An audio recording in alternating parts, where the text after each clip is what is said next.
dia, Tamires. Bom dia a todos. Bom dia, Patrícia.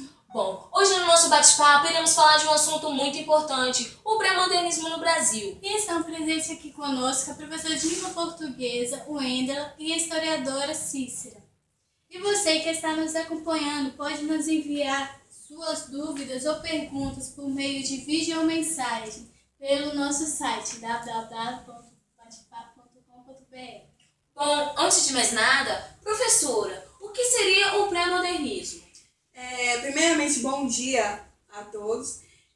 Ele foi um período literário desenvolvido entre 1910 e 1920 e que alguns afirmam que foi um período de transição entre o simbolismo e o modernismo. Sim, mas o que seria o simbolismo e o modernismo? O modernismo ele era movido por ideias românticas, né? Que depois de algum tempo ele foi se estendendo para palcos teatrais, artes plásticas e principalmente para a literatura. Já o modernismo, ele tipo que surgiu, né? Principalmente eles falavam de tendências culturais e artísticas, né? E assim começaram as vanguardas que lançaram, principalmente. Então e que antecedeu a Primeira Guerra Mundial. Cícero, o que você tem a me dizer sobre o contexto histórico?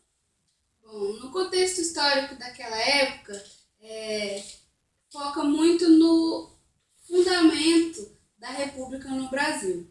E por conta disso existia uma alta expectativa de surgir um novo Brasil. E essa expectativa, infelizmente, foi frustrada, porque a oligarquia se manteve no poder, os políticos, a política era toda formada pelas elites e o povo praticamente não tinha direito algum. E por conta disso veio as revoltas, a guerra, como a guerra da vacina, a revolta da chibata. E essas revoltas se expandiram por todo o país. E por conta dessas famosas revoltas, elas influenciaram muito a maneira literária do país, e isso tudo foram nas primeiras décadas do século XX. Bom, estamos recebendo vários vídeos relacionados ao assunto. Vamos ver alguns. Olá, eu sou Decária Sica.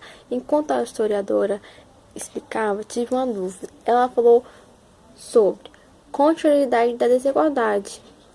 Por que continuou essa desigualdade? E por que a influência do governo oligarquia?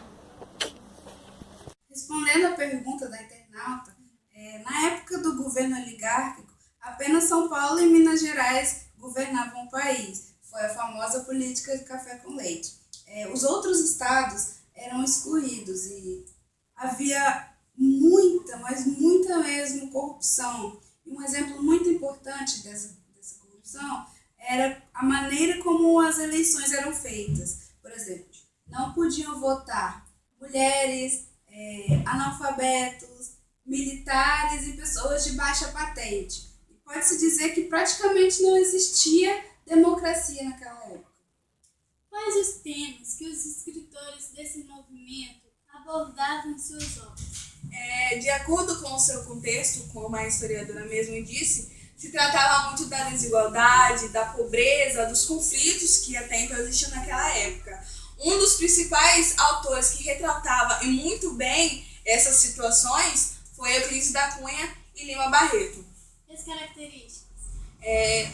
O regionalismo, né, sobre as culturas brasileiras já existentes, a forma como eles escreviam, né, vamos dizer assim, a forma coloquial, como a gente fala aqui naturalmente. Embora, como já dito, não se tratava de uma escola, mas sim de um período, né, que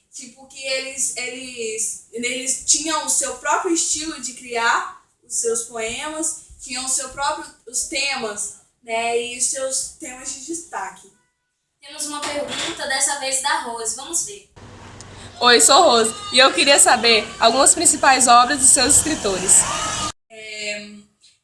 Lima Barreto, que foi o autor do Triste Fim de Policarpo Quaresma. Para quem não sabia, Monteiro Lobato também foi um deles, é o autor de Cidades Mortas e Europeus. E tem outro também que é Euclides da Cunha, que criou Sertões, que falava exatamente disso, da cultura, né, dessas coisas e outros também. Vamos então para a última pergunta que selecionamos. Bom dia, eu sou a Gabriela.